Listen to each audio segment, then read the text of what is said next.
Hello, hello, hello, hello, hello. Ah, this camera. ah, camera is still not working. Why does it not work? Why does the camera not work? Let's see what I can do there. That looks better. See if anybody comes in.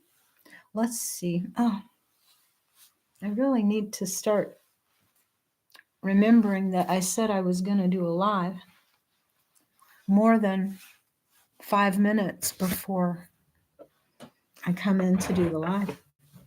Let's see.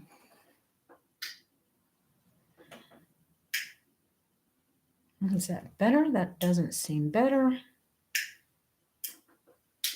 Let's see.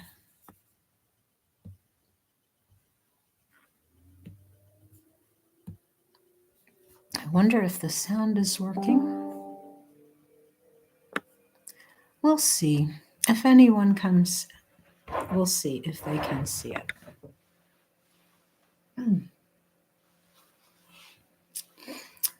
Zum.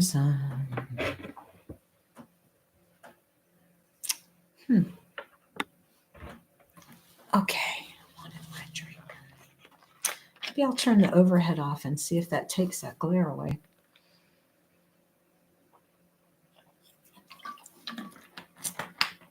I'm sorry if you come in and watch this later and I'm not getting right to it. What I have to talk about today is something that I want to sort of talk about with people.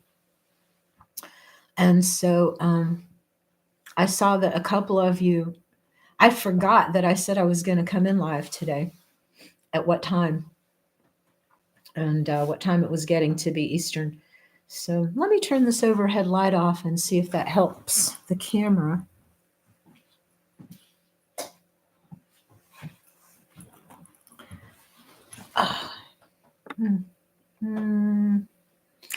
It takes the color saturation out, doesn't it?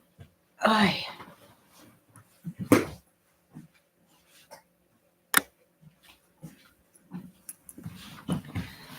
What if we put on both of the overheads and take off both of the fluorescents? How does that? That's a little better, isn't it? They're not fluorescents. They're these kind of plant lights I used to have for plants. And now I don't have the plants anymore. I don't have a green thumb. So I might just start talking and try to edit some of this together later. I've been wanting to talk about this for a while, and so it's probably better if I just get started, and then I can sort of review as people might come in. If no one comes in, at least I will have talked through it for myself. If you do come in, you have to say hello to me for me to know that you're here. Or do a thumbs up or something. I don't know, because I don't really understand it yet. Okay, so what I want to talk about is Goodism. This is an idea that I'd been thinking about for, I don't know, maybe 20 years, 30 years. So in Greek philosophy, an old philosopher named Plato, he had some writing that there were really only 3 things you argued about in the world. There were really only 3 things that people have differences over. And these 3 things are truth, something that is truth, something that is good, and something that is beautiful.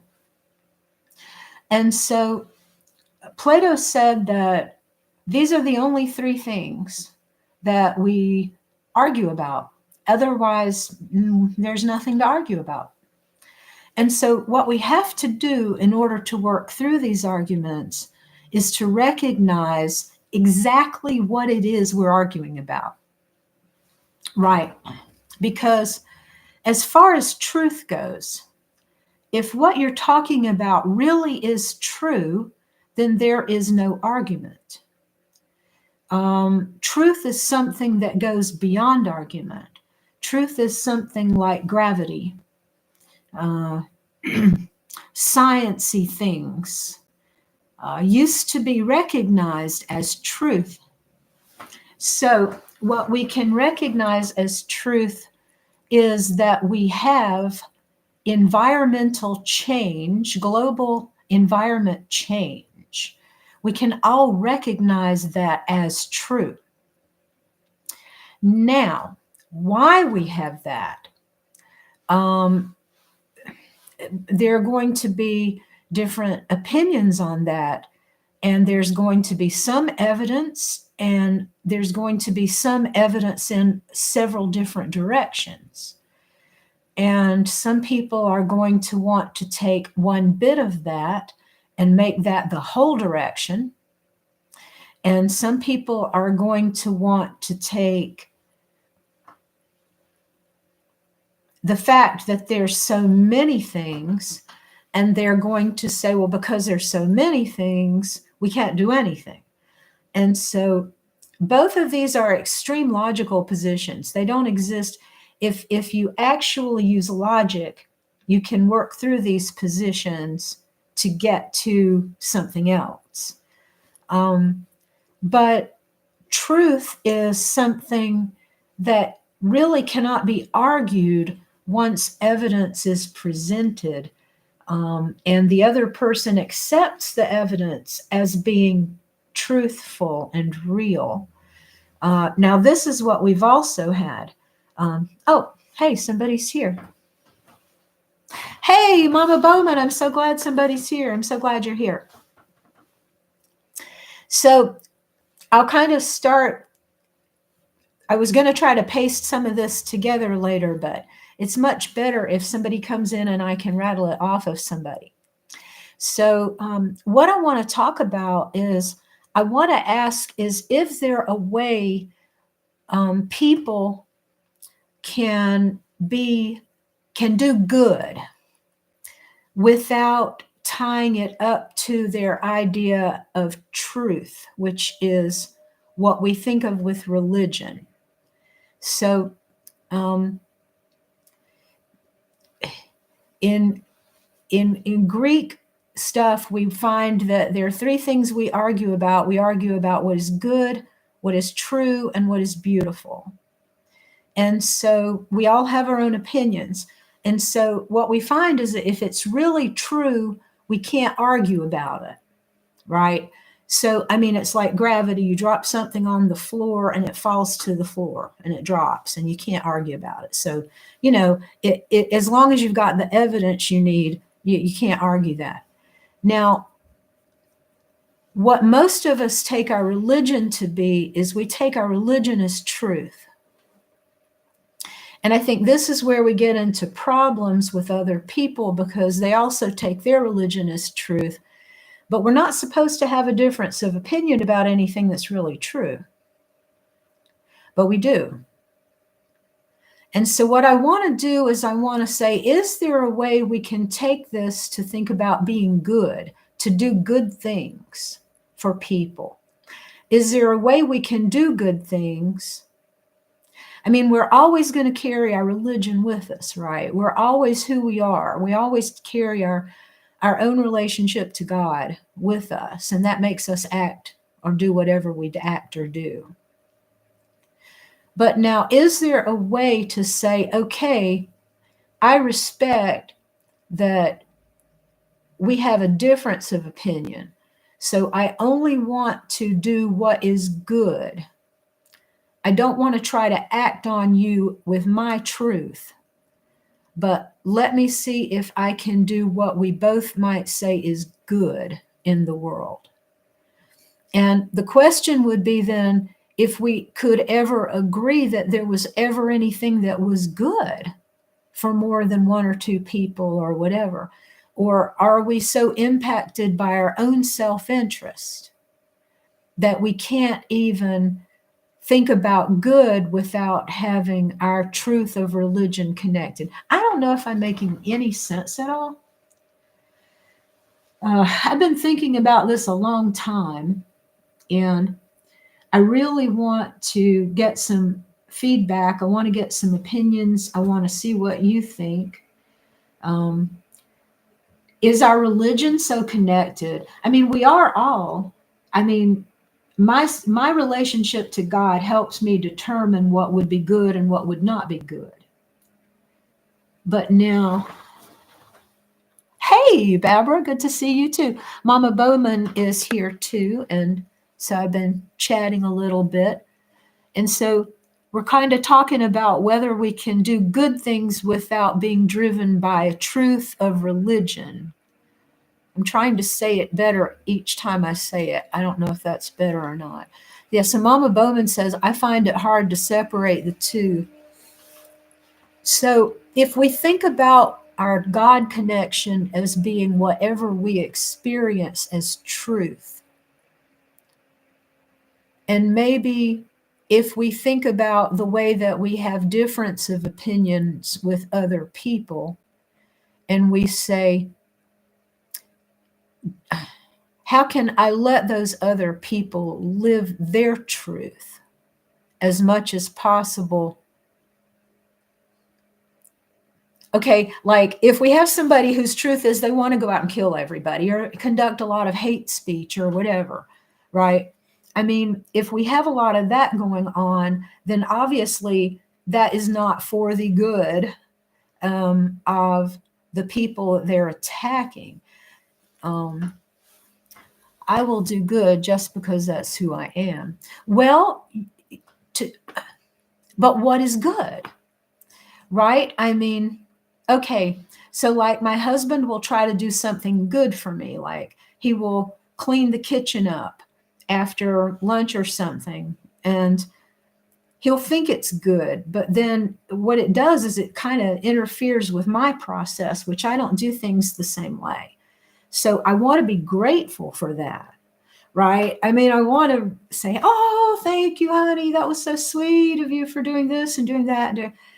And in some respects, it's almost like he makes as much mess, well, for me, for later, because he leaves a lot of stuff, that I have to come in and do later in a different kind of process. And this is what I found is that people, okay, so I mean, like this whole thing about gender in the United States, this is a high trigger issue for me because I have a lot of respect and love for people of difference. And I grew up, so my grandparents wanted me to go to school to be around people who were not like me. They said, we will teach you what we want you to know at home. And the reason we're sending you to school is so you can get to know people who have nothing, who are not people we hang out with. So I'm very thankful for that. I think that really showed me the purpose of education of what it could be. That it's not about what I learned. It was about like subject matter. It was about like how to get along. But what's good for me might not be good for all those people. And if I'm using religion as justification for what I'm doing, then I'm saying my truth should be your truth.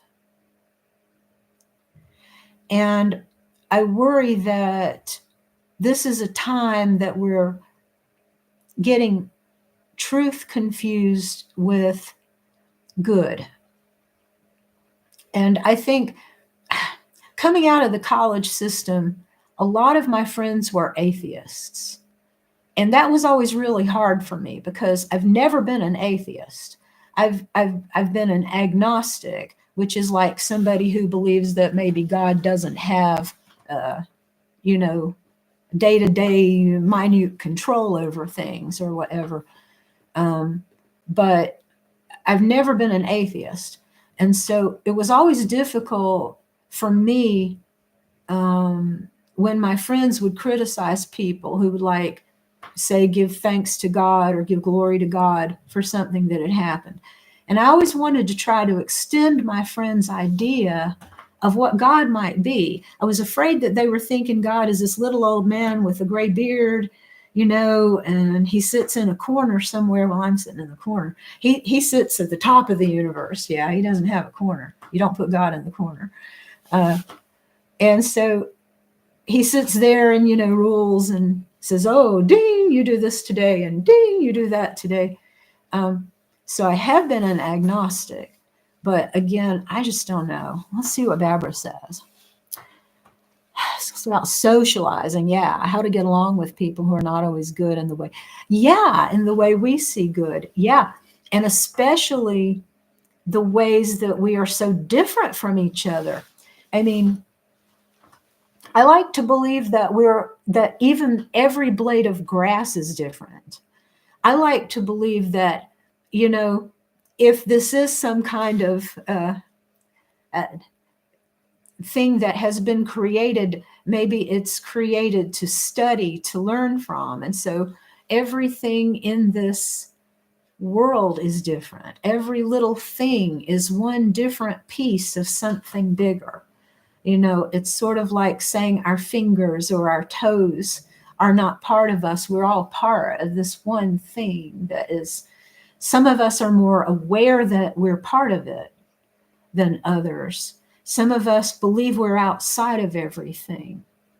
And I think those are the people that are the scariest to me, because I want to respect them and I want to respect their experiences of the world, because I know that they're having their own experience in their own way, and their own way is maybe not positive like mine, or it's not loving like mine, or it's not careful like mine. And I guess the best I can do with that is I can respect it and just say, you know what, that's your way. But I mean, I think that's where the Bible gets me some instruction. It says, get thee behind me, Satan. So when you find these forces in your life that are stopping you, whether you're Christian or not Christian, there is something good to say, hey, you know what, that's getting in my way this way. It's working to slow me down. It's working to distract me. It's not good to keep giving my attention to that thing. Let's, and this is something that's so very interesting. I found is that just a very literal truth of the world is like, let's say that I'm facing this direction. And let's say that what I want to be paying attention to is over there. The problem with that is I cannot even see that right now out of my peripheral vision.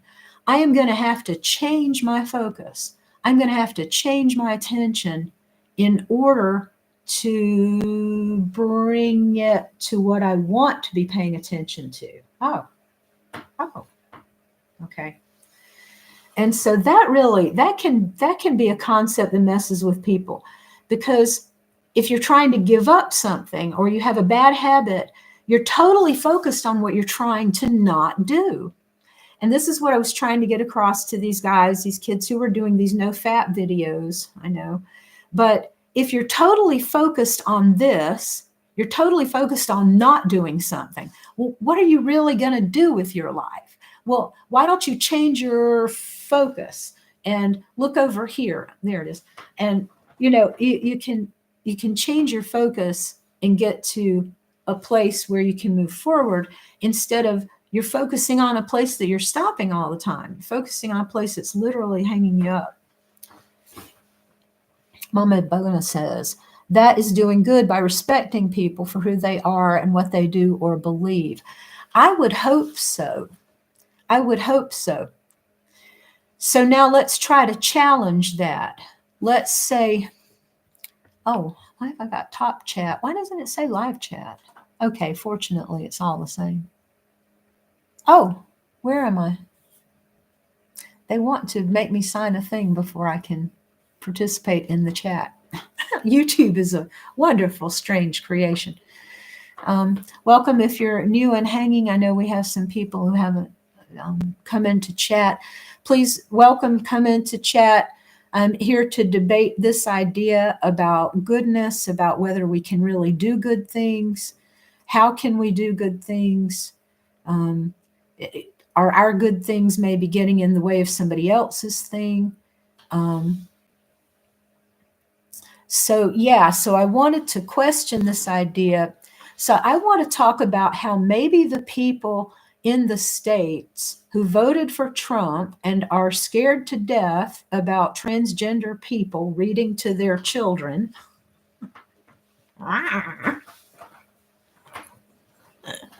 First off, let me remind you, my grandparents send me to school because of difference. And now these people say they don't want different people reading to their children. So immediately we have a different idea of what's good, right? And for those people, they are desperately trying to control the context of their children's thinking about gender. They somehow believe that their little boy will not grow up to be gay unless he is exposed to a terrible gay presence in his childhood or something that shows him, oh, look, that's a choice. And for some reason, you shouldn't let them know that's a choice. They should have to figure this out when they're like 14 or something. I don't know. Barbara says, that makes me think of people who do diets and are so focused on diets. Yes, exactly. So they can be healthy, but the diet becomes all they see rather than just being healthy. And oh my gosh, okay. I mean, it's one thing if you've got to do like a week, right? If you've got to do a week of dieting, it's one thing to be talking about it all the time with this person who's on the diet. It's another thing if like the way I diet is usually like 3 months. And so I usually lose 5 pounds every 2 weeks. And I go for about 3 months and then I give my body a break. And then if I need to lose more, I come back. And so at different points in my life, I went from 200 pounds. I'm sorry for people in kilos. I still don't know the darn things. And I lived in Germany 10 years. I went from 200 to 160. And then I went from 160 to 140. And so I've just, then I got back up to 160 again at one point. I went back to 140. And since that time, a couple of other times I've gone up to 150 and come back to 140. And so I kind of hover about that. But what I find is that if I'm trying to diet and I am focused on it, then that's all I'm talking about. And it's like I can't even see my friends, and I think this is another thing is if you've got somebody who's making an obsession out of something in your life, and they go from being your friend to being somebody who is suddenly just like obsessed over something. This can be really difficult to maintain a relationship through too. Dieting is a great example. If I know that certain things are good for my body, is there a way that as a goodist, if you want to call yourself a goodist, can we use this as a hashtag? Can we say, I'm a goodist? I try to do good things to people, and I try to minimize the bad things I do in life. Am I a practicing goodist? Because I think you can be a Christian, I think you can be about anything and still be able just to try to do good things, if that makes sense. And this is where I'm questioning, is that really true? Or is our idea of what's good so tied up in our religion that we make judgments about what's good Okay, I'm sorry, I'm going all over the place. So the people with gender in the United States, they think they're doing good by trying to outlaw it to where no one can have a sex change or no one can be recognized as a third gender. Which, just FYI, in case you don't know, there are many countries in the world who have many, many more than three genders. I don't remember if it's Samoa. I can't remember. Singapore that has like six genders. I used to study this and I knew, but that's been 20 years ago. So they think they have to control this, and by them trying to legislate, to them, they're doing good. Now, how could we show them that that's not a good thing? How could they not say that they are goodists if they think they're trying to do good by trying to make my friends not be able to have their own lives that they're living freely? There's something in that that says, no, what you're doing is not good. And I think it's where they want to legislate their truth. They want to legislate goodness.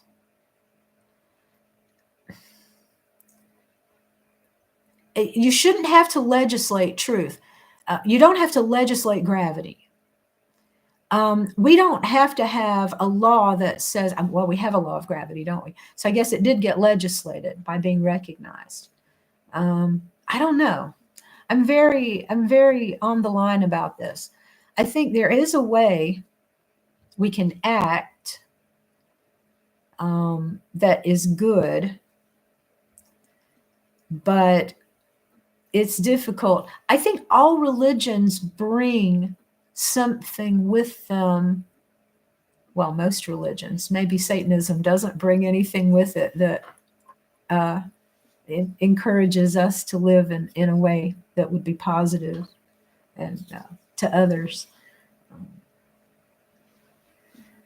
I don't know.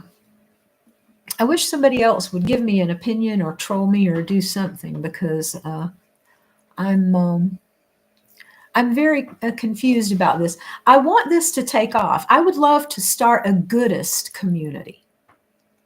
I would love for us to all found together and start using the hashtags and thinking about it and promoting Goodism and saying let's do good things in the world. But I think we kind of need to know what we're talking about if we're going to do that. And there's just got to be a way.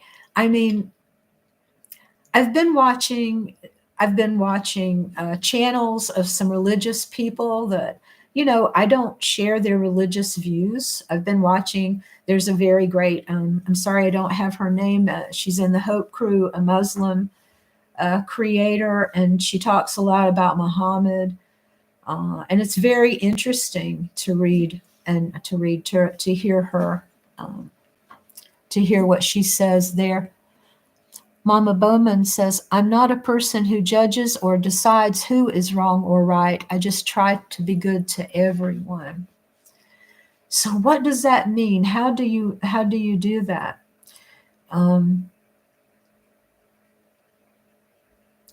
Is that like on a personal level for the people that you meet in the day? Do we go around asking people, what do you need? I used to try to give people what they said they wanted, and I guess I still do. But what I find is that some people don't want things that are actually good for them. Some people want things that are not good for them. Now, what do we do when we encounter those kinds of people? If we're trying to be goodists, if we're trying to, find something to have in common with our brothers and sisters across the world that are all different religious faiths, and we just say, can we agree to act or not act in certain principles as goodists? Barbara says, a religion and culture can have ways of living that is good.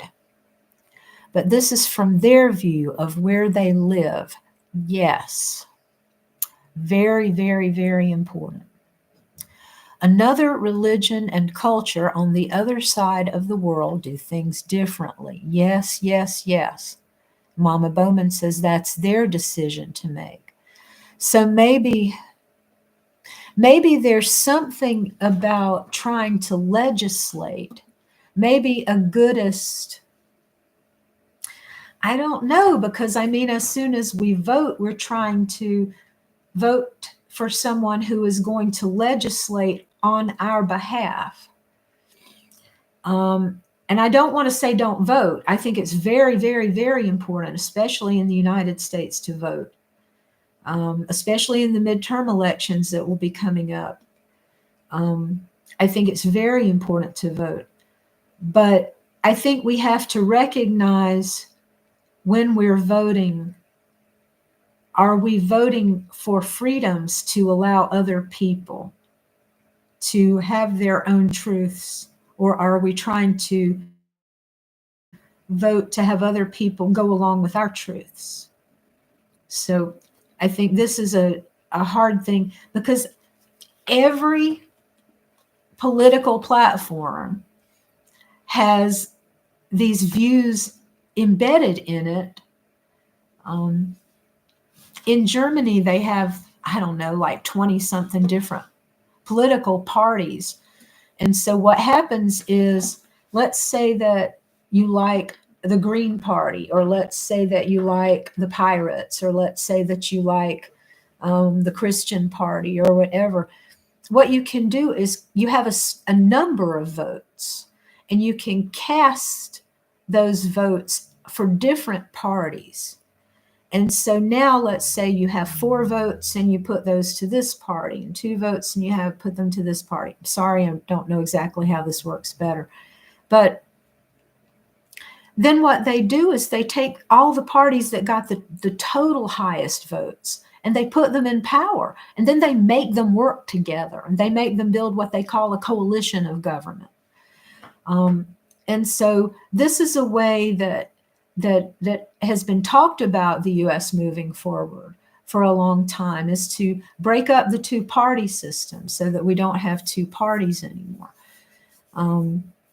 I just think all of these things get in the way of trying to be a goodist, of trying to practice Goodism, to try to say, well, I want to do what is good for people. Well, I want to vote Democrat. Well, what does that mean? Well, it means I'm not voting for Hitler in the United States, number one, sorry. But I'm not voting against intelligence. I'm voting for an educated government system of people who know their jobs in government, deep government. I'm voting for deep government. I don't know. So to live as goodists, I'm trying to think, we have, so we have Jesus as a great model to treat others as we would be treated. I think the words of Jesus and the New Testament are particularly effective if we want to try to think about what goodists could use as models. And I think that's a really good model. Muhammad, I don't know enough yet, seems to be some sort of good model for the things he did. Buddhism, in Buddhism, there's called the Noble Eightfold Path. And so they say that you should try to bring your life into alignment in these 8 ways. And so they have the right speech and right action and right behavior and right intention and right livelihood and right action. I can't remember. I can't rattle them all off. But the idea is that everything you're saying and doing is consistent with each other. And you're not lying to yourself, and then you're not lying to others. And then you're being honest about your needs and your wants. And then when you tell somebody, I want this, and they can try to help you get it, then they're not hurting you, maybe. Fabra says, for me, I think, how can we be good based on the fact that we have a narrow view of our future? Ooh, that's an interesting thing to bring in. What is our collective goal for the human race? Our economies seem to all be about the individual. That's absolutely true. And I just want to spend a minute. Okay, Mama Bowman, it's great to see you. I'll catch you in your live later, or I think Boogie Time is doing one later. So I'll try to catch you if I'm still awake tonight, but I am quite ahead of you in time. But have a great day at church, and thank you so much for coming in.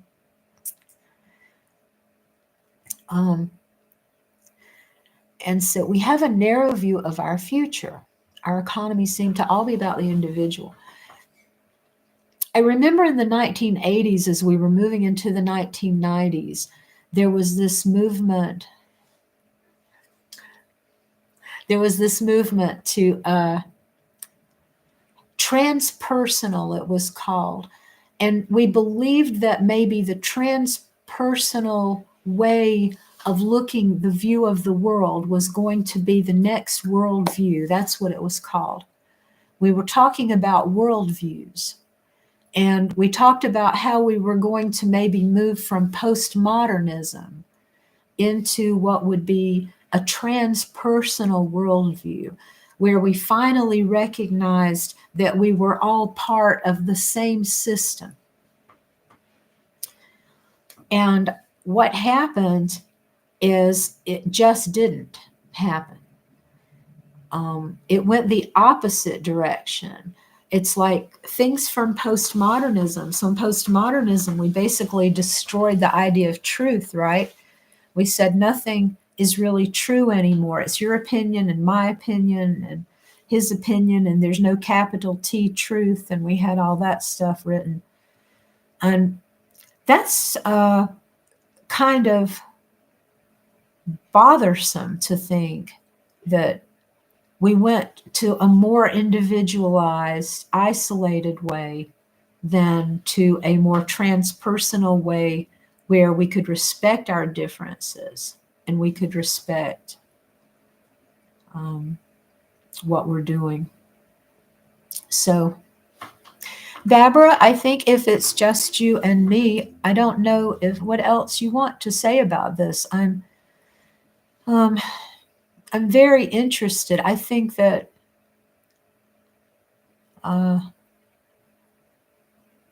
do you think we would be able to do better if we knew the future? I think that's an interesting idea. Do you watch Star Trek? I'm role-playing Star Trek right now too. And this is one of the things that they do is they're always talking about if you know the future or don't know the future, is it better or not? I don't know.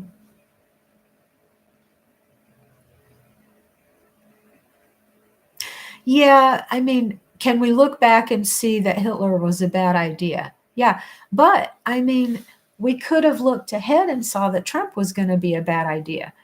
But people, it's so funny. It's like, okay, there's this thing called 3 and 10 in the Tao, and they say that if you tell 10 people something, 3 people are immediately listening to you and they're going to run out and do what you're talking about doing. Another 3 people are going to go home and think about it and make a decision later. And another 3 people were not even listening to start with. And so statistics say that we have like 1 in 10 people that we can actually influence or impact to do anything that they weren't going to do as soon as they found out about it in the first place.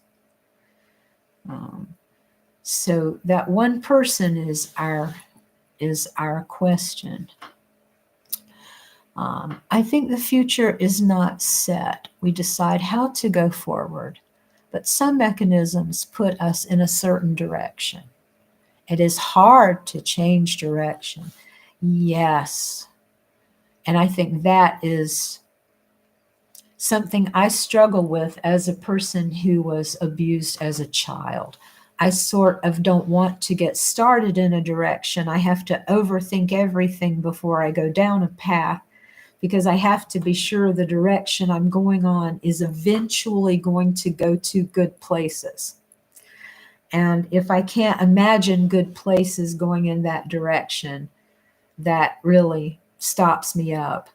And then I need to change direction. But it can take me days to sort of shift a focus from something I was paying attention to in a way I was going to something new.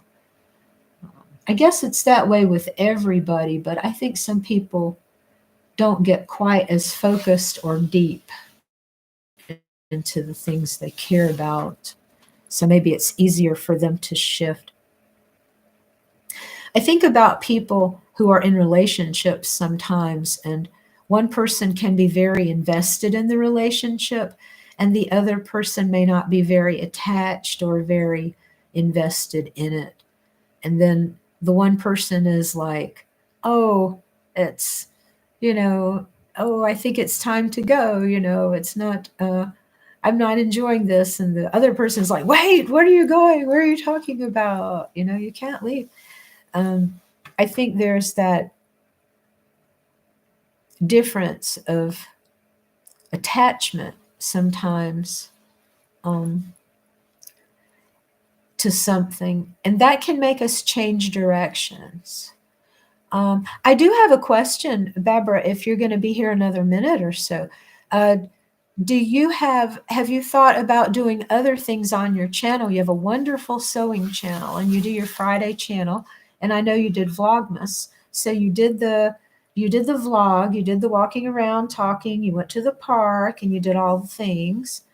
And so have you thought about doing some direction, some difference on your channel, making a new playlist? Do you think you might lose viewers? Do you think your audience is, because Barbara, I think what you're doing is really good. I think you're doing something good. You are a goodist, whether you're intending to be or not, because I think what you're doing is bringing people together in a way they can appreciate you. They can appreciate you in your difference, and they can find someone that they can be in a tribe with, that they can connect, and maybe they're not in a tribe that is a focused tribe of yours. Maybe they're not sewing, maybe they're, but they're in a tangential tribe. So I'm just very curious, like, would you consider yourself a goodist? Would you consider yourself that you're doing good things by doing these? Like you say, you're there to provide community on your channel. You talk about the comments section. So let's see what you say here. At the end of the Second World War, bodies and organization were set up to help many people around the world. How is it that we seem to have lost our way? My grandfather fought in World War II, and my grandmother was a Republican. My grandfather was a Democrat. My grandmother was a Methodist, and my grandfather was a Baptist. And so they used to say they had a mixed marriage. But my grandmother would have been horrified by what the Republican Party has become in the United States. She would be hard-pressed to be a Democrat, but she would probably have found her way there this last year.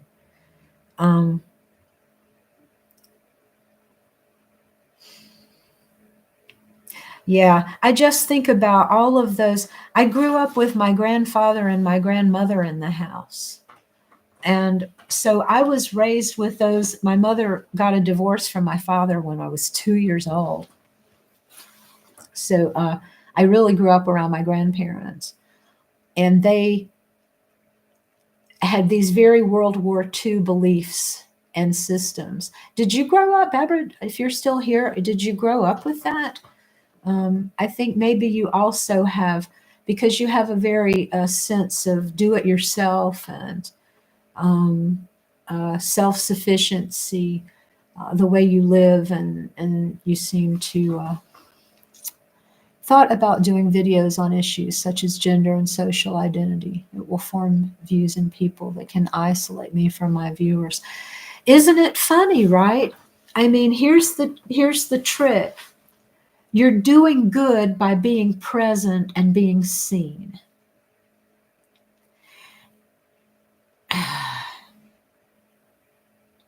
So, you know, when I was working in argument, we have this thing we call the stasis point. And so the idea is that you have an audience, and your audience is along a line somewhere, and they have an opinion on your topic. And this opinion is their stasis point. This is where they are at. This is their agreement. This is their belief. Now, when you come along, what you can do is what most people do is they try to come along and hit the person from the front. And they say, come with me, believe what I believe, but you don't really get somebody to follow you by hitting them over the head. Now, what happens is if you can find a way to come in on their safe side, and that's what you're doing. You're talking about sowing. You're talking about something that brings people joy and comfort and something that is peaceful. And so you're coming in on this side of their peace, and you're moving them a little bit along a line. And you might not even be meaning to, but you are. You're moving them along a line. You're making them see someone who is gender nonconforming. And you're making them, you're inviting them. You're inviting them. And I think this is where I have the most trouble figuring out. I don't know how to do something like that. I'm one of those people that's just like, and then I'm like, if you don't agree with me, I don't have time for you. I don't. And a normal family, as it were, being creative was always part of my life. But I assume they were creative as well. Were your grandparents in your life very much? You seem to speak about the war as if you've heard stories. And I know that my stories were coming from my grandfather. And you're younger than me. So I know that you seem to be in touch with what was the mindset of these people. You grow up saving things. You grow up trying to use what you have to go to secondhand stores and to try to take things apart and remake them and put them together. Oh, this is a secondhand store. I got this.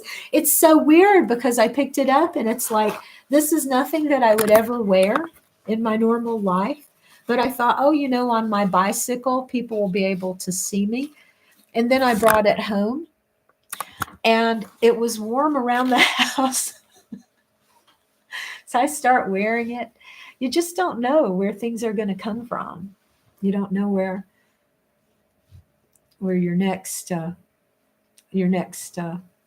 inspiration is going to come.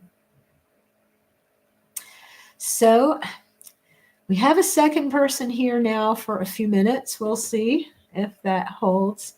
I did want to come in and try to talk out this concept because it's been on my mind for a long time about whether we can do good and actually call ourselves Goodists, if it's something that we would want to call ourselves. Is it something that could transcend religion in some way? I can't say transcend, because if religion is our truth and it's our connection to our highest truth, and then this is good, is just something we can say whether this is good or bad, and we can argue about it. And so I don't know if there's some way we can bring ourselves to a place where we're more interested and we can try to do good with each other than to try to convince each other of truths and religious things. So Barbara says, my grandparents fought in the war, and I heard some stories from them, but I learned more about what they did after they had passed. Oh, yeah. So, yeah, but your grandparents must have been quite old, or your parents older as well. Because that's 44, 45 ending. Hey, Silver. It's good to see you. Oh, yeah, John. I'm glad you put your name, so I call you John instead of Silver. Thank you for coming. I'm so glad you're here. It's so funny that you apologize for being late to a drop-in live chat. You are too much of a people pleaser, John. John.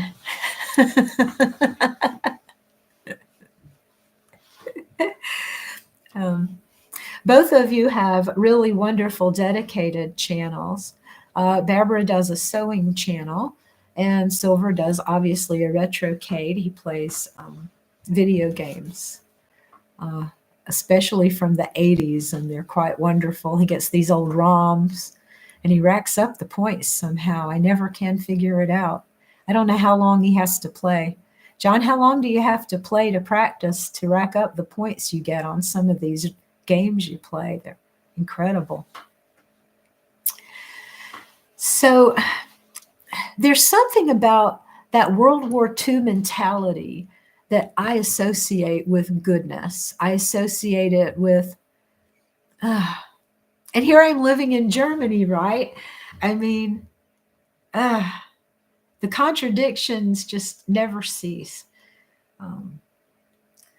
But there's something about that, to try to be self-sufficient, to try to help people, to try to leave things better than they were when you came. I think about when I camp and we have a policy to pack it in and pack it out. And we say, try to make things better when you leave than when you got there. I think there may be some principles, if we wanted to try to start this Goodism thing or this Goodist movement. I think there's some principles we could build around. It's just kind of hard to think about what else it is about. So Silver is normally what you see is, no way, it's not the first shot, except for a few which take many, many times. Do you know what happens to me when I go to open up one of these old ROMs or one of these old video games, or heck, just even one of the video games from today? I'll open it up, I'll look at it, I'll see what's happening. It'll be do movement. Boom, I've died once. What? WTF? What's going on? Wait, what happened? Boom, I've died twice. Like, by the time I can figure it out, I've just about got my third life, and there's something coming at me. And now I know why I'm about to die. Now I know, but it's too late to prevent it. And now I'm on the second game already, and there's no way around that. Okay. Yeah, I can laugh about, well, if I can't laugh about what I'm terrible at, I mean, gosh, what I'm terrible at takes up so much of my time. If I got stressed about it, I wouldn't have time to do anything else. So Silver says, I think World War II mentality is because people came together as one. There it is, there it is, there it is. Yes, there was segregation in the U.S., but things did get better, and then something went terribly, terribly wrong. I think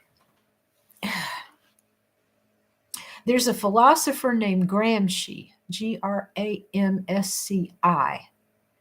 and he has a concept called hegemony. And hegemony says that things look better on the surface, but it really takes 2 or 3 generations for change. And he says that what will happen is that if something comes to pressure a situation before real change has happened, now what is really happening gets exposed. And so I don't think anything changed. I think things have been getting gradually better. The fact that I could talk my mother into voting for Shirley Chisholm when she ran against Nixon. I don't remember how old I was, maybe 5 or 6, can't remember. But I talked her into voting for Shirley Chisholm, but Shirley Chisholm would never have been on the mainstream political party at that time. But Kamala Harris was, and Kamala Harris was the Democratic nominee for the president of the United States. And so things have changed. Things have changed a lot.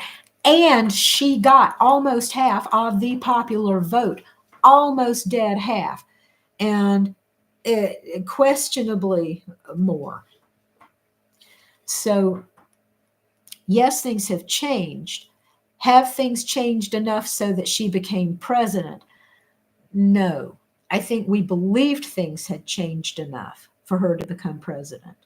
But I think Gramsci would say what happened was the truth just came to the surface. All those people who all those years had just been quiet and had secretly been worrying racists in the bottom of their hearts. I think what happened was then they got triggered. Now they've gotten triggered. And so now we find out how they really feel in the bottom of their hearts. Because remember, when people get triggered, they're not acting in a decisive, logical way. They're acting in a triggered way.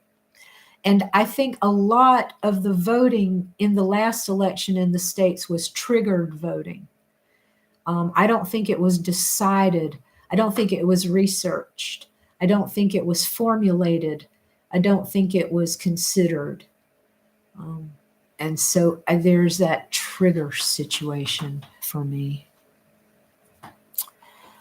Barbara says, I live in the UK where there's an attitude that we did good things, but we look back at the British Empire and what harm was done, and yet we try to preach that Britain was great. The UK is going through that weird thing right now that Germany was going through like 10 years ago. They're starting to blame themselves.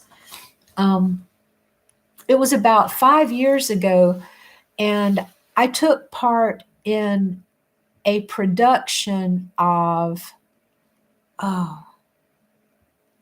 what is it? The Rudyard Kipling. Oh, yay. It's a famous Rudyard Kipling play. It's got a little elephant. I can't remember. But now, I like Rudyard Kipling. But what I found as I was preparing, I agreed to do the part remembering Rudyard Kipling from high school. And then after I started getting ready for the part, the Jungle Book, but it's not the whole Jungle Book it's not the play it's more like maybe Just So Stories.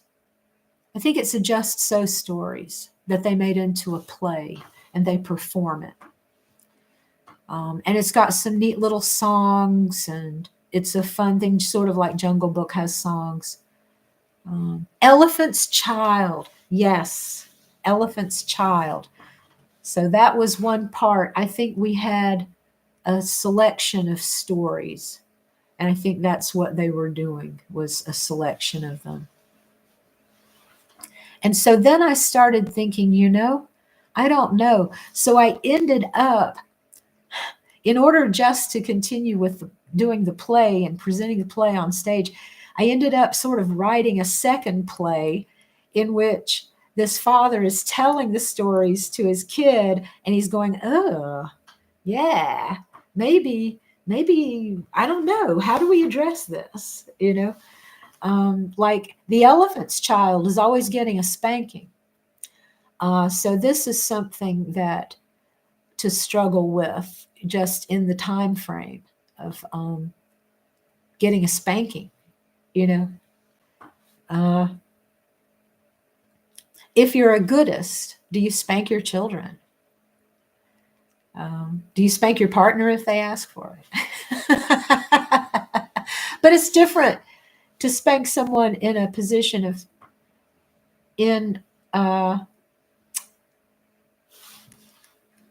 unbalanced power, to take physical action out on someone who is in a lesser power position than yourself.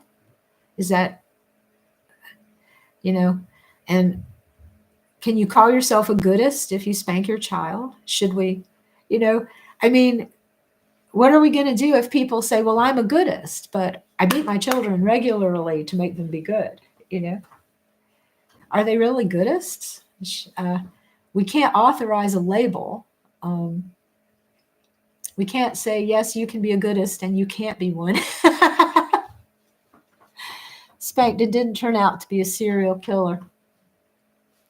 Yeah, so I think maybe it was done in such a way that you recognized it for its intentions, or maybe, or is that maybe why you apologize when you're late to a drop-in live? You didn't turn out to be a serial killer, but maybe did it take some confidence away from you? Did it take, done very sparingly and not as normally disciplined, maybe? So, this is hard. These are hard questions. They're hard things to think. I realize that my husband is a person who does not need to plan anything. He sees he has to do it and he goes and does it. And with me, if I do that, then I forget everything else I was going to do that day.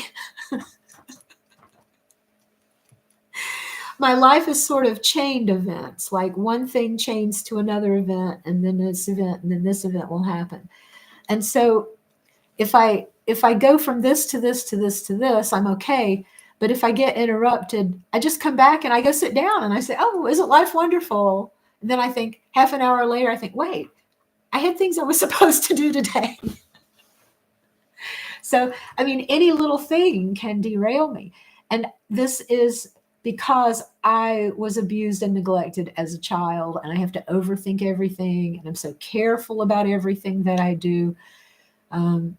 My mother never spanked me, but my stepfather did, which is another situation. But my mother would make me feel guilty for things like if I didn't want to go to a movie on a school night. She wanted to go see a movie, and if I needed to get sleep or I had homework to do, and she would say, well, I don't want to go alone. Can't you do that later?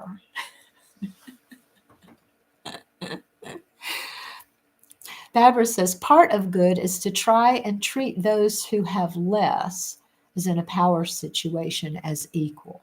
But we find that we forget that people have less and upset things. Yes. We are, if I don't know if you're like me, but I'm always trying to look at someone as being my equal to start with. And so when they're not, or when they want to take it to a negative place, it can be very hard to realize that's what's happening. Silver says, my mom lost her father when she was 7. He was a coal miner and died in a cave-in. Oh, what a horrible. And can you even imagine, you just go to bed at night and you know that they have this very dangerous job. And then it's sort of like being a police officer. You think every day something could happen, but they treat it so calmly, like, no, nothing ever does. And then one day it does, and then it's just done. Because of that, she's been hyper paranoid about losing people all her life. Oh, I had to grow up with that, which was difficult. Yeah, exactly. And yeah. So yeah, we do forget that people are not maybe coming, or what does it even mean to be equal? God, gosh, what does it mean to have equality? We're we're equal differently. So in Star Trek, there is a saying: we respect infinite diversity and infinite combinations. And so the idea is that you respect infinite diversity. We have infinite diversity. And so someone can be our equal, but we may even have to talk to them. Like, I've worked with autistics, and I consider every one of those autistic men to be my equal. Now, does that mean they all can do the same things I do? No. But I believe that they have their own gifts and their own special ways of seeing the world, and they are just as important to the universe as I am. And, equally so, I have to say. I can't say more so. But there do seem to be people who have a greater impact than other people. I don't know why. That's the way you do. Well, I mean, this is a question. Is that can we start this? Is this something? Can we say this is goodism? Is there a way that we can see others this way, that we don't have to attach to religion? We don't have to try to tell people what to do, or if we do, we recognize that they have the ability to disagree, to find the things that are not,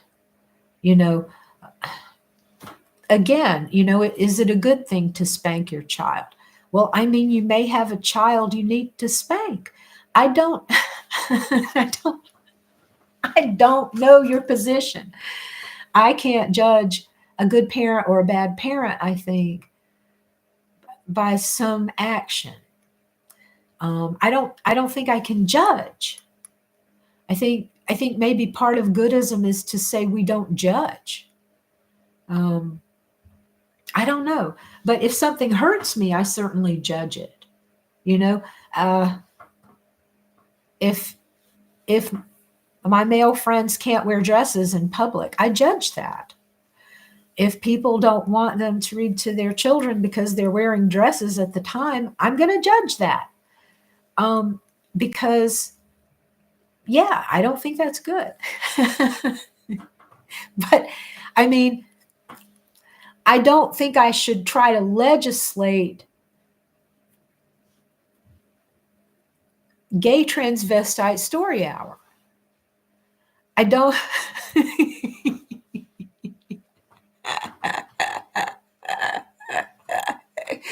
You must tune in to Trixie Mattel 1 hour every 2 weeks for the good of your children.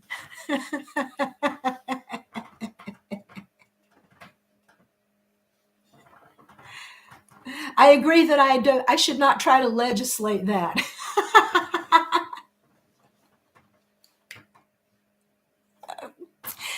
Well, that's all we do try to legislate is morality. I mean, that is where I'm going, and this is where I'm having a big problem, is that where we try to find the lines between what we consider to be our personal relationship to truth. Like, if my religion is my personal relationship to God, right now, you don't have the right to judge it. I have the right to try to witness about it. I have the right to try to tell you what to do because I'm acting in your behalf for the good of your soul. Okay. I mean, I tell myself I'm doing good things. I tell myself I'm doing it for the good of the culture, for the good of society, for the good of having male and female gender roles that people don't have to think about or question. There's a lot I might tell myself is good. Trixie is a hoot, so is Jinx Monsoon. Jinx's voice since since she took that Broadway show, oh, her voice has just taken the next level up. And I'm not watching so much of it anymore as I was for a while, but yeah, there's amazing. So I think something is about trying to legislate or not legislate what everybody else should be doing. And what does it mean to hurt somebody? Okay, I mean, I find it very difficult to believe that young people are being hurt by non-standard gender roles. But there are people who do believe they are. Barbara says, I had a conversation with a very good friend about ID cards. I initially agree with them, but she pointed out why she does not agree with them.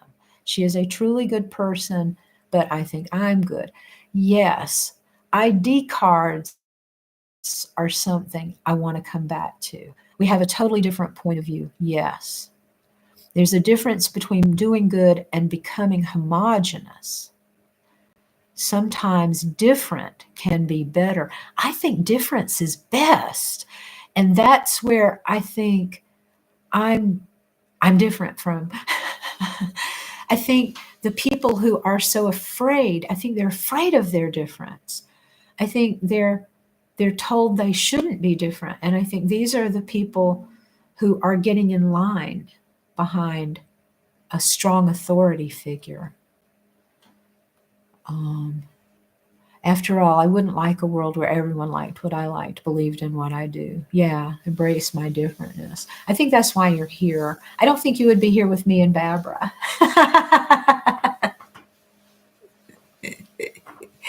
If you were this kind of normal, regular, sort of boring guy.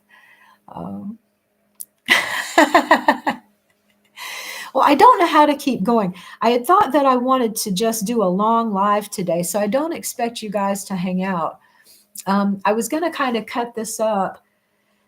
What I want to do is do a bunch of lives on it and see if I can get a bunch of different opinions. And maybe in the long run, we can end up putting a book together or something. And then, your words will be part of the book about, what we're doing if you want them to be. But I've been working on this idea of Goodism for about 20 years, and I've never talked about it. I did originally have the idea to publish on it, but the time has just come. I just don't care to sit on ideas anymore. I'll have more ideas. I don't need to sit on them. So I want people to pick them up, and I want people to use them and engage with them and make them their own and say, hey, is this something? And, then more will come. This YouTube live taught me about goodness.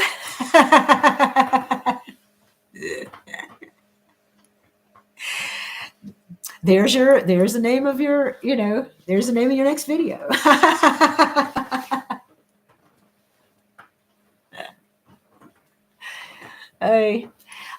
About ID cards.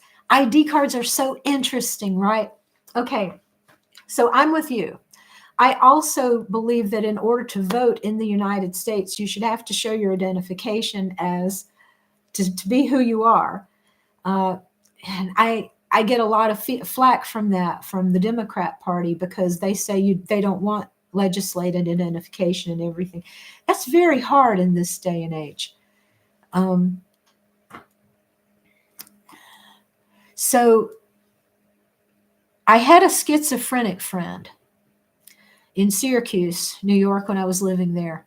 And she could not stay on her benefits.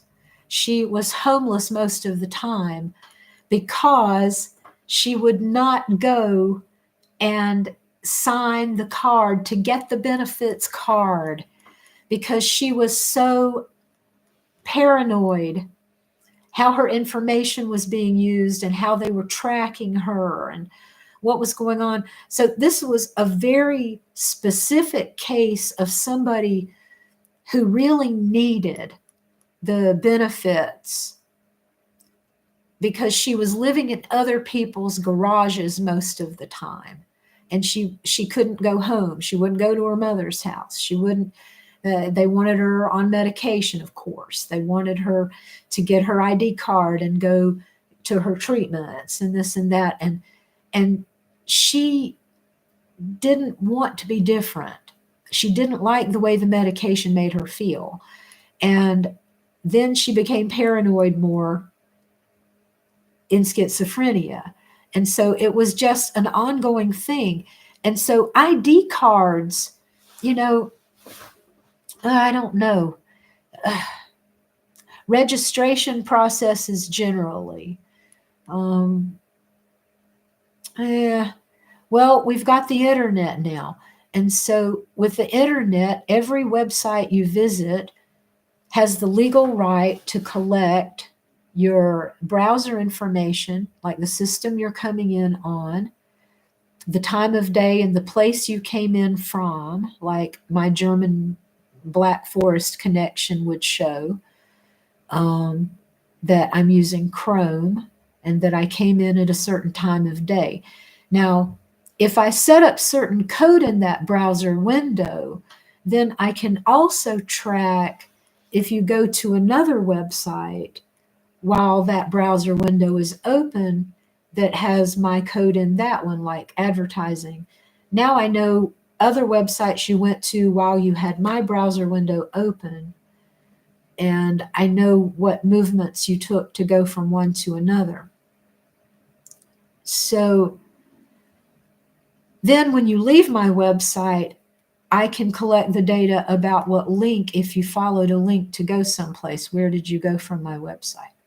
So every website has the legal right to collect that data. Now, whether they do or not is a question. But if you take it like that, I mean, what is an ID card?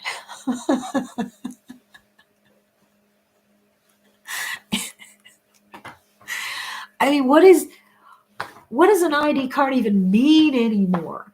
You know, I mean, should we not be able to show up at the voting booth and say, hey, here's my YouTube channel, right? It's Dina. Can I vote? I am who I say I am. I have a way to prove it. Yeah. 3 out of 4 people in this line know me, and I know I'm from around here. Can I go vote now? ID cards are questionable. And are they good? Are they not good? Should we legislate them? Do we have a right to? So,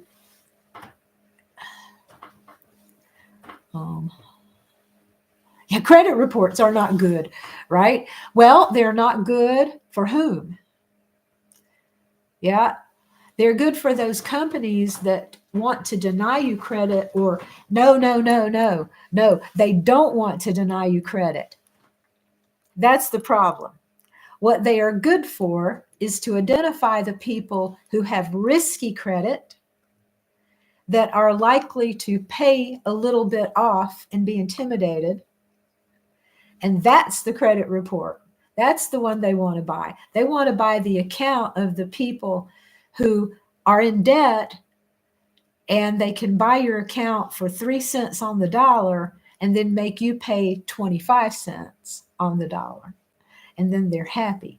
So credit reports create a whole business. Now, here's where we get into, okay, this is how Buddhism could actually help inform Goodism.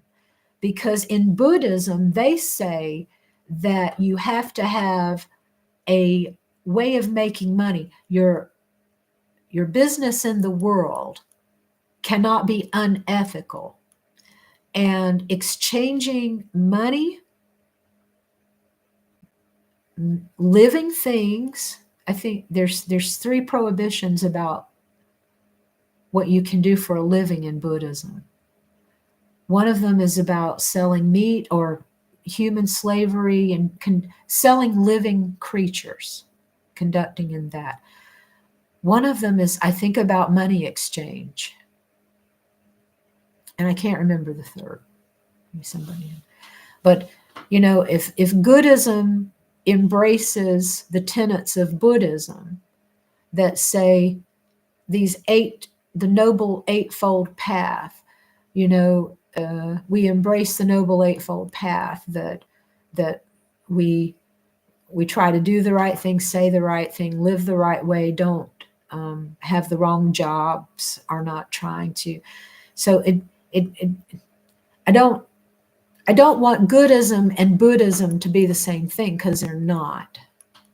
And Buddhism is weird because Buddhism is sort of like, so I practice the Tao, and the Tao Te Ching is a much fluffier set of rules. But it's like the Buddhists came along and they said, okay, most people can't figure out how to live their life in a good way based on Taoism. So let's make up Buddhism and give them some rules to follow. And then we get things like the 10 Commandments, where you have actual rules you have to follow instead of just knowing what a good person is or what a good, I don't know. Let's see what you're saying. Solar says, I haven't been late on my payments, don't have excessive credit, yet I have a less than stellar score because I don't meet their algorithm. Yeah, maybe you didn't. You've never had bad credit. You've never been late.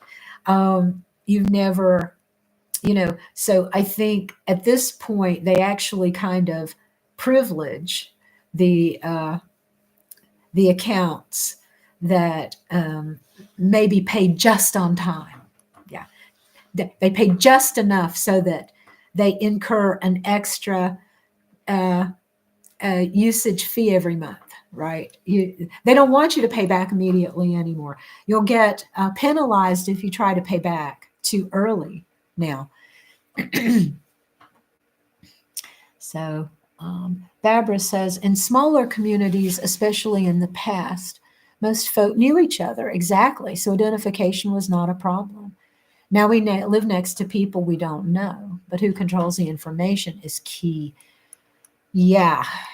And who controls the information? Can it be controlled?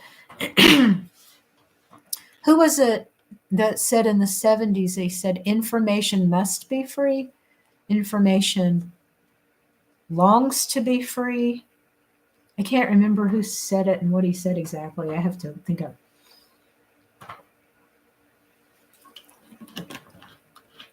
One of those dictates like everybody must get stoned.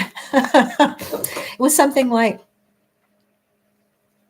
it's the same guy who wrote The Medium is the Message, the Medium is the Massage. Can't think right now. But he said something like information must be free. And I think I don't think it can be controlled.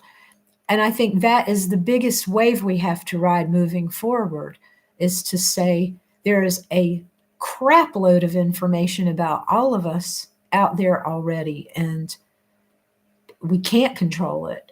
And what we can control is our response. We can control our response to it. Stuart Brand, thank you. You're so good. Information wants to be free. Stuart Brand, that's right. I was doing my master's in 1998 in computer communications. I was teaching website development as argument to my poor students. They had to do Wikipedia pages and learn how to, I had a template code, so they didn't have to do all that, but they had to engage with information at a very early stage of the computer information situation. So a lot of these sources I'm remembering are from, oh my God, so long ago. Four noble truths. The truth of suffering. Yes, we are living in an ongoing state of dissatisfaction. The truth of the origin of suffering. Suffering dissatisfaction arises from causes and conditions. Yeah. The truth of cessation. There's a possibility of reaching a state where that dissatisfaction has ceased. Now, I might disagree with that. I might say, I think it's part of the human condition to have suffering. And I think we have bodies. And when we have bodies, there's something they say in Second Life, the disabled population, they say that disability is the only thing everybody will all have in common if they live long enough. If we all live long enough, we will all be disabled. So I think there's something about that actually, if we aged in reverse and our bodies got younger and fitter and healthier, I might say there might be a way we could actually reach. So maybe they're talking about like nirvana, right? They're talking about some mental state of happiness. But to cease your suffering means that you kind of come to terms with the fact that your body hurts sometimes.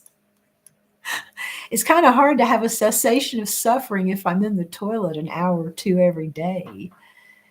I don't believe. The truth of the path, there's a path for us to follow that will bring us to such a state. Yeah, so those are the Four Noble Truths. And then there's the Eight Noble, what's it called? Virtues? The Eight Noble, I can't remember. The thing, you're witnessing how bad my memory is real time. Eight Noble, maybe I have it somewhere.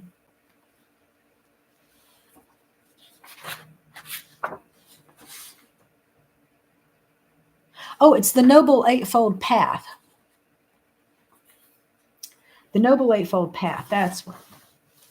Yeah, so I was looking at things from Taoism, from Buddhism, Christianity, Muslim, Judaism, sort of saying how something that's really interesting to me is the Tao. And I've been thinking about sharing more of this. I have a really great translation of the Tao that's out of print now. And I've been thinking about reading some from it a little bit for little shorts, maybe, because it's just such a great translation. Bits of each theology. This is where I'm thinking, can we be goodists? Can we come together under a label? Can we find a way to identify ourselves in such a way that we can say it means something that is in a place that religion occupies for a lot of people, but not quite? Dabra says we're conditioned to be good consumers. So how can we be good when individual personal wealth is the driving force of our societies? Barbara, you are talking to a Marxist.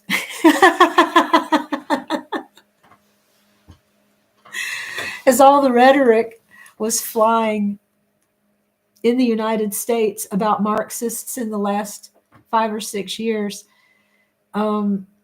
I'm as close to you. I'm as close to one as you get. And one of the reasons that I'm really glad I'm not teaching in the United States anymore is because my whole point of view is Marxism and anti-racism, trying to come at a place of understanding, tolerance, and taking things away from a money perspective. I had the most terrible experience teaching at Syracuse. These kids were very rich. And I went there thinking that I could teach Marxist principles.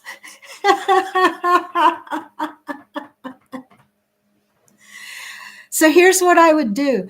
We would have a unit where we looked at advertising. And so just one specific unit I did. So we looked at all of the memes and the stereotypes of being rich, and being poor. And so we started to identify these across advertising examples.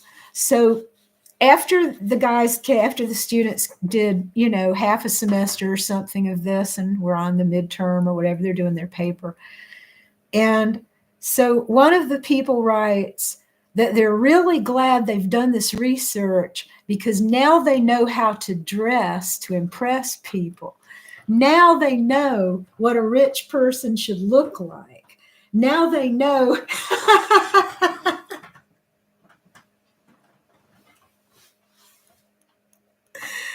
And I said, oh, no, honey, you took the wrong message.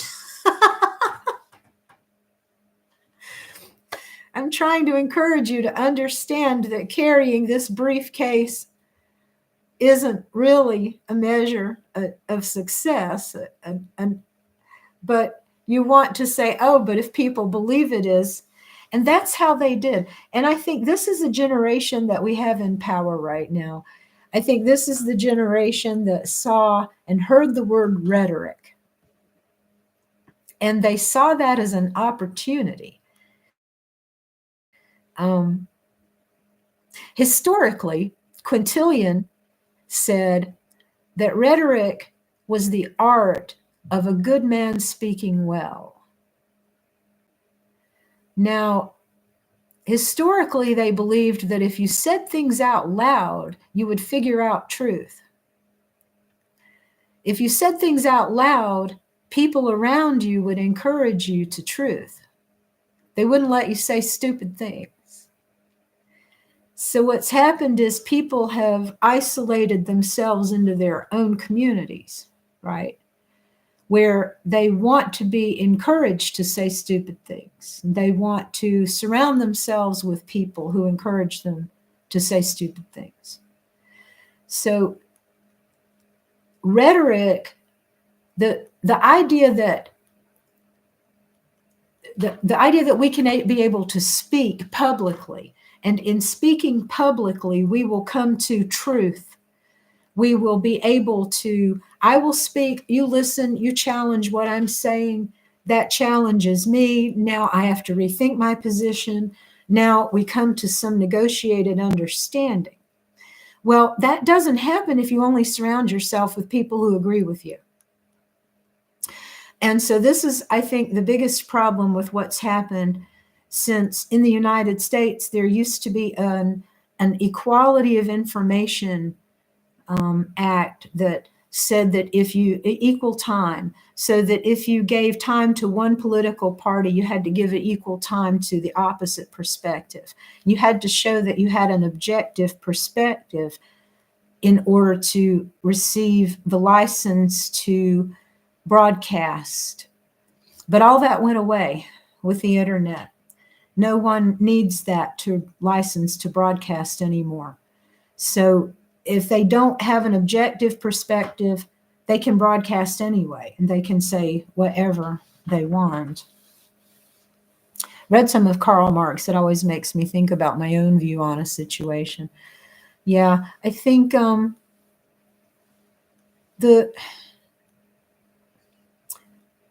religion being a drug for the masses. If religion isn't what leads you to do good things, if you use your religion, if you can use your Bible for all kinds of things, right? You can use it for good in the world, or you can use it and bang people over the head with it. And if you're going to bang people over the head with it, maybe you're not using the Bible the way it was intended. Or the way that, intended by whom? King James intended it that way. When King James went through and left out things like the story of Suzanne, and he left out a lot of these things that showed women's empowerment, and I don't know. I mean, the Bible is, a book, and it's a collection of stories that can be wonderfully teaching and instructive and motivational and beautiful, or it can be misconstrued. And so, just like one particular thing, so there are only 3 places in the King James Bible where it speaks against homosexuality. And one of the places it speaks against it, it says that you should not do it in your wife's bed.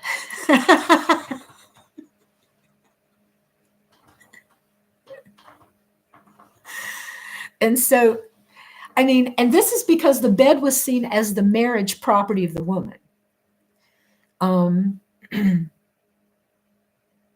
Homosexuality was never a problem in the Bible in biblical times. It only became a problem when the Romans were having so much sex with the younger boys, and the temple, the people who were representing the gods in the temple. You could literally go and communicate with your God. You could get into contact with your God by having sex with one of these temple boys.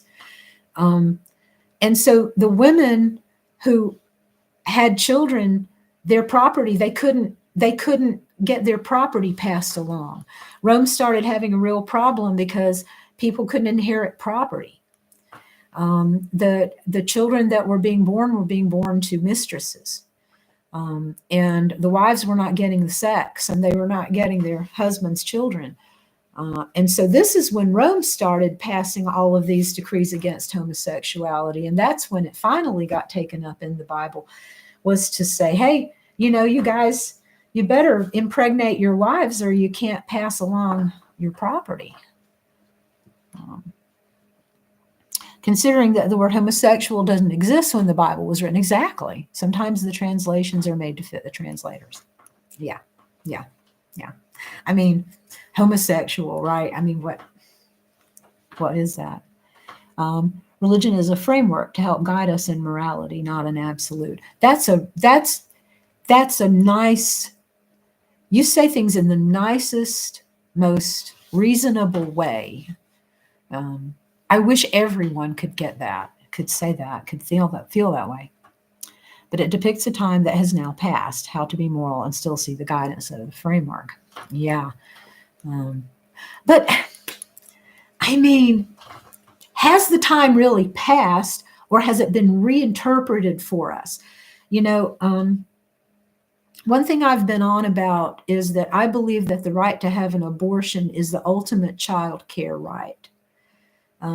If a woman is not in a safe situation where if she's being abused, if something is going on with her, she knows she shouldn't be bringing a child into this situation, then the ultimate child care right for that woman, not to be trapped any further and not to be beholden into a further bad situation, is to be able to have a legal abortion without her husband's permission.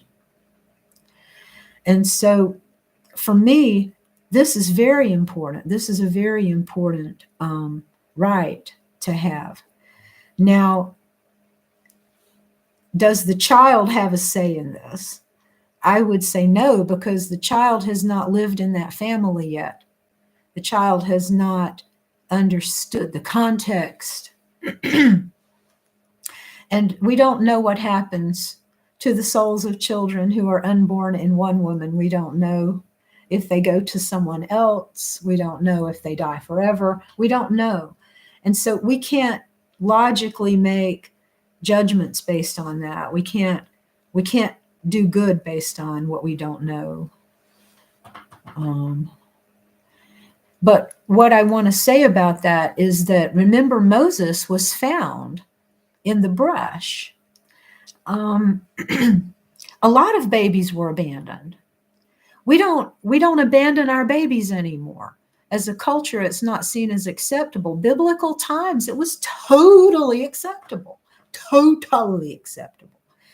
And so have the times changed in the way they tell us they've changed? Or are they trying to paint, a white Jesus with,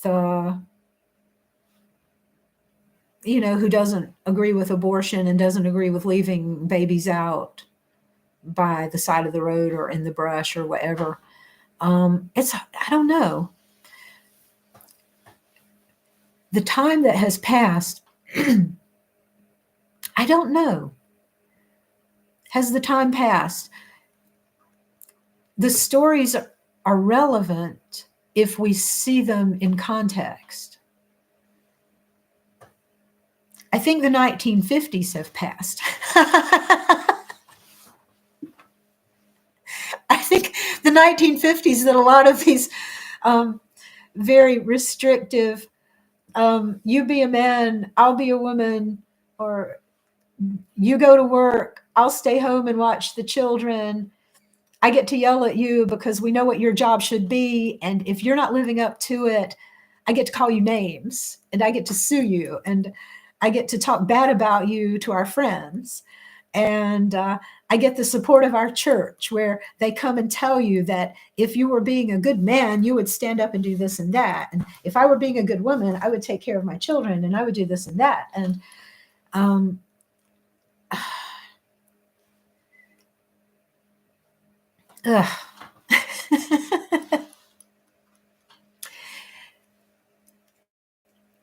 framework.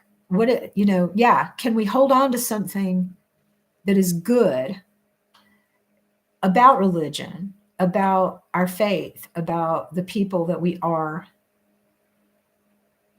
in a good way, and not bash our Bibles over people's heads, whatever is our faith. As an ordained deacon, John says, I don't practice any longer, but I never gave up my ordination. Religion is a way to control by fear, obey me, or face eternal punishment. Isn't that sad? And that it feels that way. Yeah. And so maybe if we start Goodism, the thing we have to do is we have to say it can't be about fear. It has to be about love. Maybe that's the way to start, is to say we can't be threatening people. We agree that to make someone else feel threatened is not a good thing.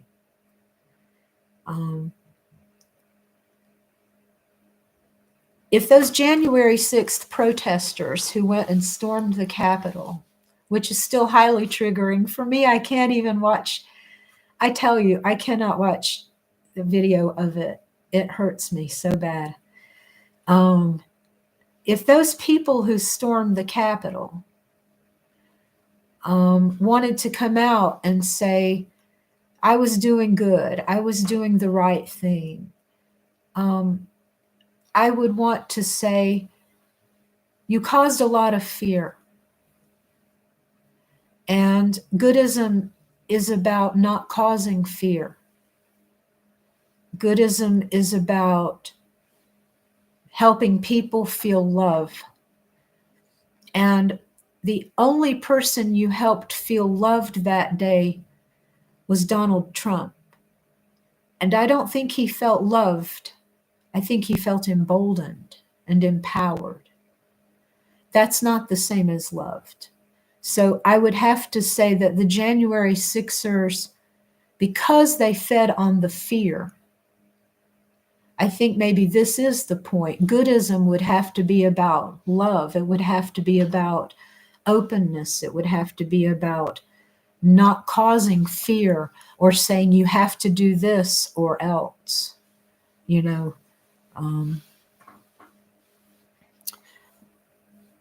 Part of religion, as you say, John, do this. A way to look at Goodism is like Pandora's box when she opened it and unleashed all the evils upon the world. It's one thing left in the box, hope. One thing we must never lose sight of. That's wonderful. And I think, John, maybe you've put on it Barbara, when I first started YouTube, these videos, I was part of what we call the Hope Crew.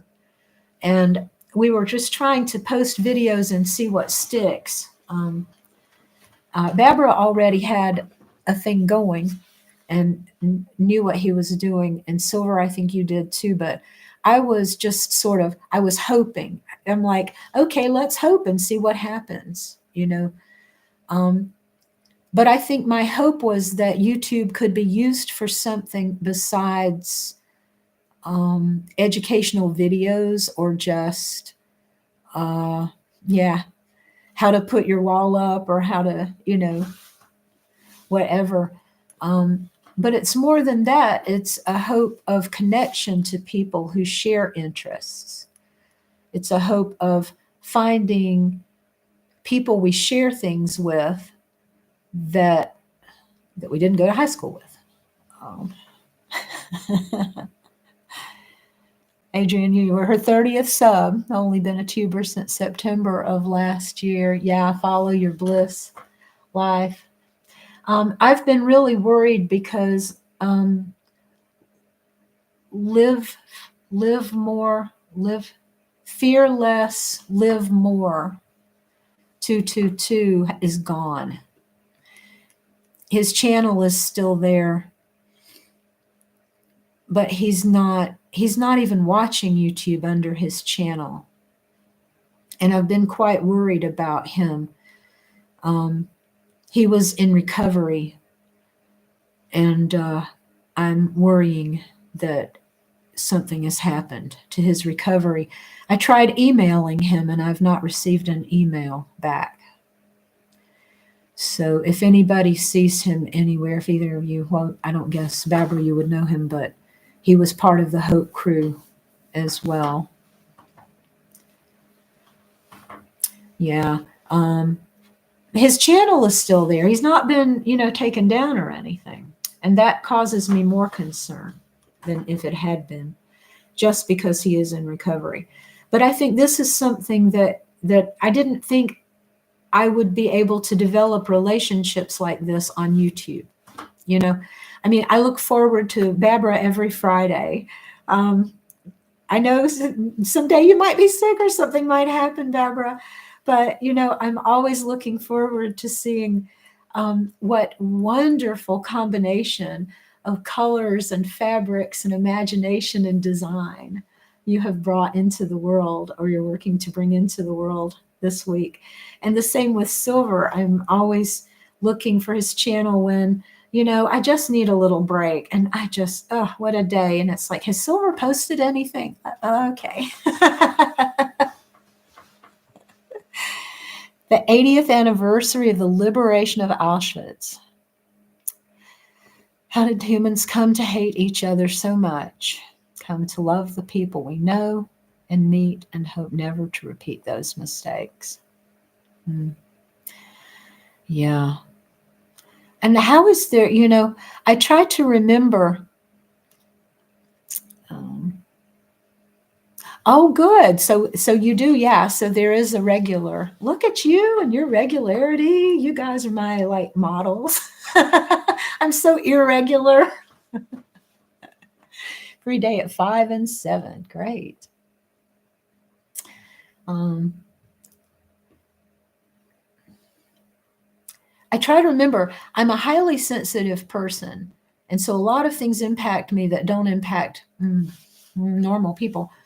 But I try to remember that if this is some kind of line, then as sensitive as I am, there are people on exactly the opposite side of that line. And that's a little frightening. So that means as much as you try to do good for others or you try to help people, there's someone on the opposite side of the line who is trying to get personal power at the expense of the others in their lives and to use the people in their lives for whatever. And this is where I try to accept that this is all okay. If we see the yin yang symbol and we see, okay, there's half of it this way, half of it this way, a little bit here, a little bit there of this, a little bit of that. You know, things balance. And things move. We have progress when everything moves. Things are this way for a little while, they go this way, things go this way. So if we can see this and accept that we're just in a time that is this way. Now, when we move back this way, what are we going to do about it? How are we going to live when we move back this way? What can we do? Where are we going to find our moments?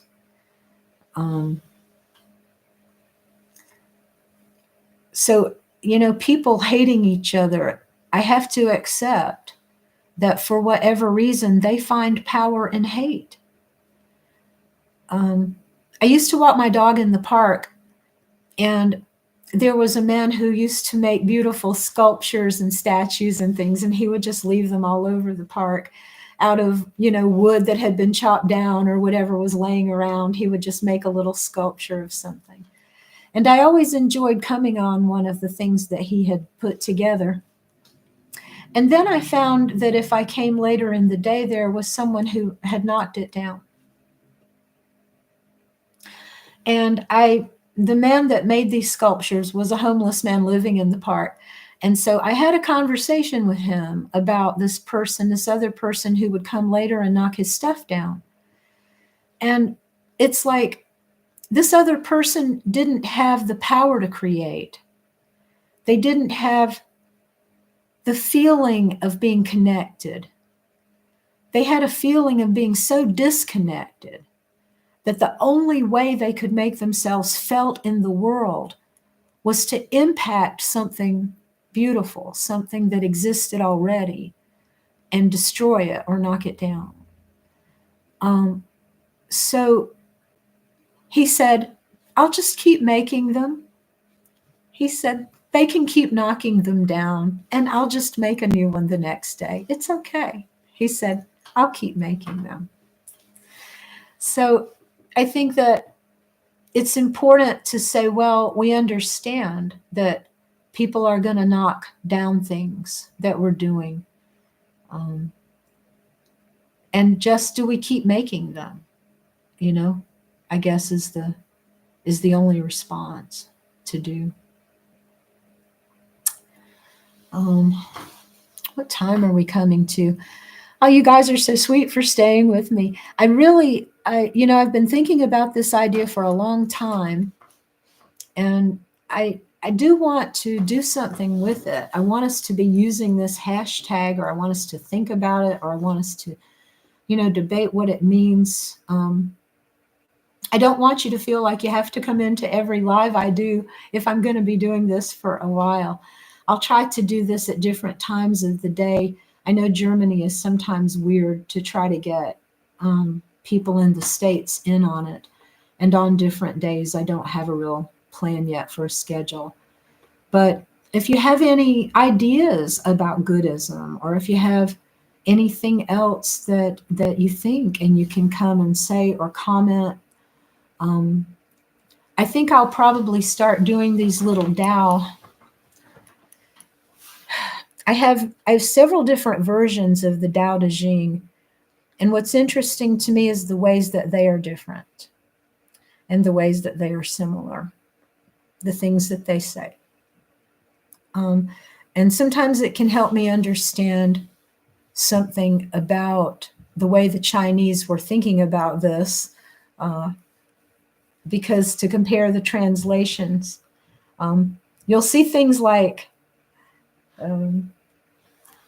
when there are three things, there are 1,000. And you're like, no, there's three, there's not 1,000. But when you can look at the comparative translations, you're like, okay, I understand. They're using this metaphorically to say, well, once you've taken it this far, you may as well take it forever. So I think I'll probably try to do some of those. But this thing about Goodism, it comes back to me. I feel like people need a way. Oh, good. Well, Beverly, what I'm thinking about doing is getting a little email list together too. And maybe if we have lives, I want to do some kind of thing where we don't run over each other's lives. Like if Silver's in the middle of doing a live or Mama Bowman's doing a live, that I don't plan to do a live at the same time, kind of thing. I know right now you're not doing any, hint, hint, hint. But yeah, maybe in the future. But yeah, I will. I'll send you an email. Mine is just Denia Schempp, SCHEMPP @gmail.com. Either am I. Yeah, Silver, you're really not doing any lives either. And what you could do is you could release yours as Barbara could do that too. You could release them as a debut. And if you release them at a certain time, then you can encourage your audience to be there in chat together. And then maybe you could also be there in chat with them while we're watching your video. So that's maybe something to do to get some more community on your things. So, and again, I'm like a writing teacher, and I'm an internet communicator person, and I really want my channel to be about that and helping people get a leg up to do what they want to do on YouTube and on the internet and stuff like that. So, live chat, it's every Saturday at 3 with a recap of the daily quick plays. Cool. So I just don't know what time everything is for me. So right now it is 11 o'clock on the East Coast of the US, 11 in the morning. And it is 8 o'clock in the morning in California. So I'm going to have to do some lives later than this if I'm doing them in English. And I just don't know. But it's really great to see you guys at this point where you are. Yeah, 4 in the UK. Yeah, I think you're 1 hour behind us in Germany. So I'm surprised not to see Tajmir here because she's also earlier time frame, but she may have been busy today. It's Sunday and she's got family stuff too. So, and if she didn't know, I was doing it. So, but yeah, I'm hoping that we can do more about this. Let's see, is there anything else?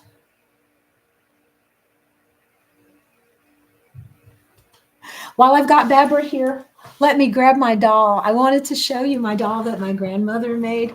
I just hold on a second, and you guys can go into your lives.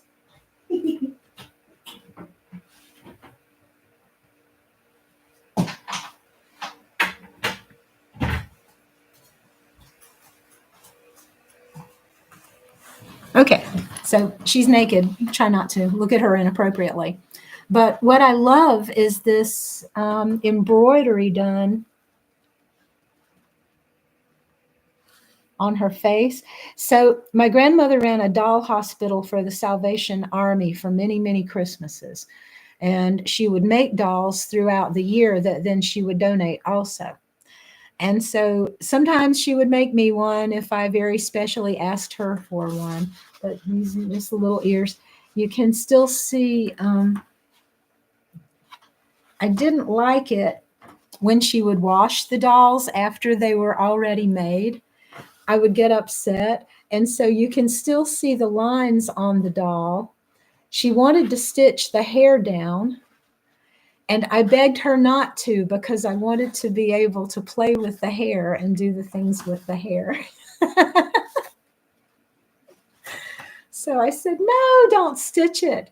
And then she said, okay, but let me wash the stitch lines out. And I was like, no, don't wash the doll. So yeah, so she has these nice little buttons. Barbara just recently made a stuffed reindeer. and out of a leather, a suede leather.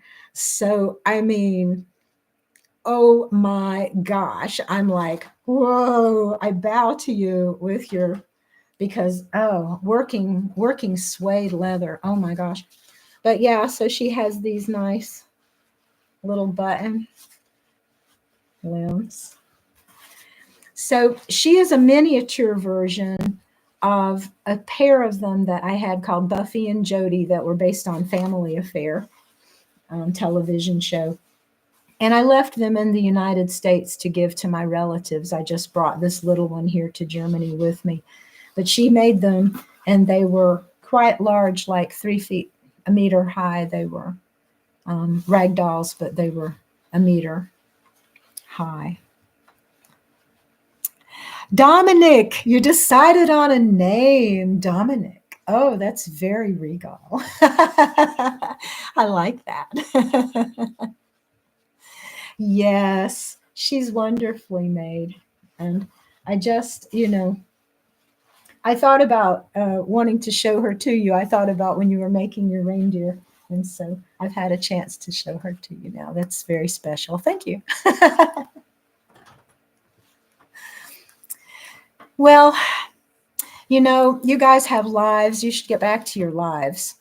I may try to do something later and see if I get any other folks in who have an opinion on this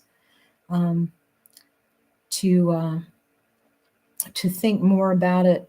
But I've got some good comments from both of you here, and I hope you don't mind me using them as I work forward in thinking about this. And if see what Goodism is and see what goodist can be. I'll see if this can go anywhere. Oh, meals for lunch and dinner. Oh, thank you. Yes. Barbara, look what he's doing. He's prepping ahead of time.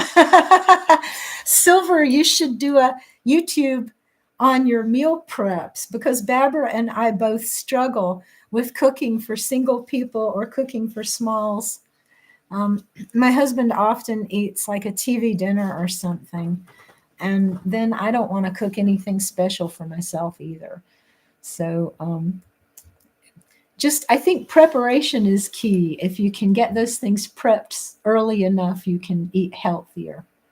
So next time, instead of doing your video game, you could do, I was trying to remember those stupid cooking games. Thank you. Thank you, Barbara. It was wonderful to see you here. I look forward to seeing you on your channel. And I wish you both a wonderful day, and I will let you go back to your own lives. And peace, love, and I hope you have a great week to my regular channel. Do you think it confuses the algorithm? I think YouTube doesn't know what to do with me. I have so many different things. That may be my problem. But that's for another day. Okay, take care. Thank you. See you both soon.